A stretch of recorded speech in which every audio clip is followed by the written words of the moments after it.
ఎందుకంటే JEE exam అనేది అంత ఈజీ టాస్క్ కాదు. Every year 14 to 15 lakh students రాస్తున్నారు ఎగ్జామ్.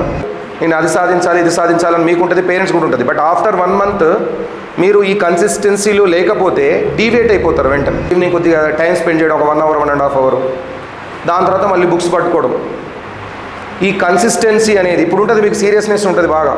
కొత్తగా వెళ్తున్నాం కాబట్టి నేను అది సాధించాలి ఇది సాధించాలని మీకు ఉంటుంది, పేరెంట్స్ కూడా ఉంటుంది. బట్ ఆఫ్టర్ 1 month మీరు ఈ కన్సిస్టెన్సీలో లేకపోతే డీవియేట్ అయిపోతారు వెంటనే.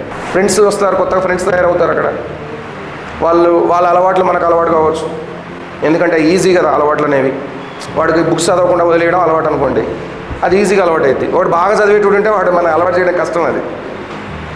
సో ఈ డీవియేషన్స్ అనేవి చాలా ఈజీగా మనకి అక్కడ అలవాటు అవుతాయి.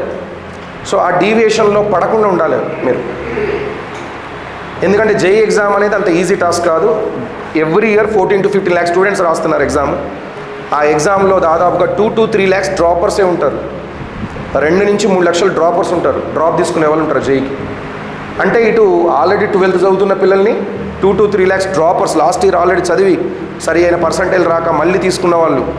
ఇక వాళ్ళ ఐపీ కానీ ప్రాక్టికల్స్ కానీ ఏముండవు, వాళ్ళకి హెడ్ఏక్ ఉండదు, మొత్తం జేఈ మీద కూర్చొని చదువుతూ ఉంటాడు. వాళ్ళని వీళ్ళని దాటుకొని మనం జేఈ మెయిన్స్ వెళ్ళాలి అని అంటే అది అంత ఈజీ టాస్క్ కాదు.